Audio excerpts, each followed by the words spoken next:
മിശിഹായിൽ പ്രിയമുള്ള സഹോദരി സഹോദരന്മാരെ, പ്രിയമക്കളെ, ഈ പ്രഭാതത്തിൽ സങ്കീർത്തനം 111:10 നമുക്ക് ധ്യാനിക്കാം. ദൈവഭക്തിയാണ് ജ്ഞാനത്തിന്റെ ആരംഭം.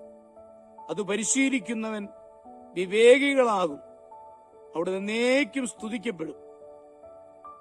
ഒരു ദരിദ്ര കുടുംബത്തിലാണ് ശ്രീനിവാസ രാമാനുജൻ ജനിച്ചത്.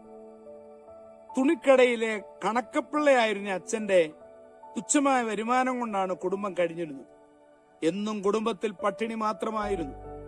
മെലിഞ്ഞ ശരീരത്തോടെ കീറിയ വസ്ത്രവുമായി ക്ലാസ്സിലെത്തുന്ന ശ്രീനിവാസനെ കുട്ടികൾ കളിയാക്കുമായിരുന്നു.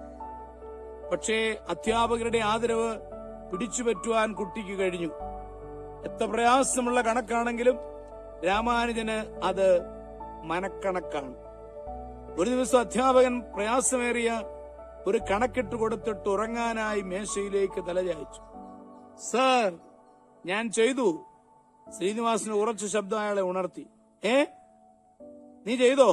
എവിടെ? അധ്യാപകൻ സംശയത്തോടെ ബുക്ക് വാങ്ങി നോക്കി. ഉത്തരം കൃത്യമാണ്. പക്ഷെ അധ്യാപകൻ ഉറക്കം നഷ്ടപ്പെട്ടതിലുള്ള ദുഃഖം. അതീവ ക്ലേശകരമായ മറ്റൊരു കണക്ക് ശ്രീനിവാസന് ചെയ്യാൻ കൊടുത്തിട്ട് ശിരസിനെ മേശയിലേക്ക് വീണ്ടും ചായച്ചു.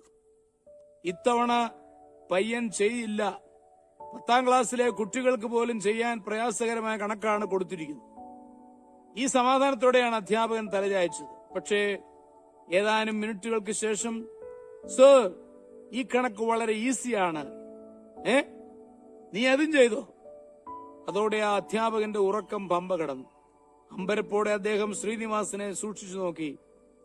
ഇവന് വലിയ ഭാവിയുണ്ട് എന്ന് വിളിച്ചു പറയുകയായിരുന്നു ആ നോട്ടത്തിലൂടെ. ഹൈസ്കൂൾ ക്ലാസുകളിൽ പഠിക്കുമ്പോൾ തന്നെ രാമാനുജൻ BA പഠിപ്പിക്കുന്ന കണക്കുകൾ ചെയ്യുമായിരുന്നു അത്രേ. അതെ, വിനയമുള്ള അന്വേഷകർ മഹത്വപൂർണമായ കണ്ടുപിടുത്തങ്ങൾ നടത്തുന്നു.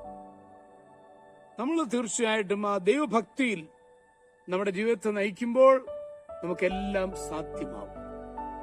നമ്മുടെ കർത്താവ് ഈശോമിശിഹായുടെ കൃപയും പിതാവായ ദൈവത്തിന്റെ സ്നേഹവും പരിശുദ്ധാത്മാവിന്റെ സഹവാസവും പരിശുദ്ധമ്മയുടെ മധ്യസ്ഥതയും നിങ്ങൾ എല്ലാവരോടും കൂടി ധാരാളമായിട്ടുണ്ടായിരിക്കും, എപ്പോഴും എപ്പോഴും എന്നേക്കും. ആമേൻ.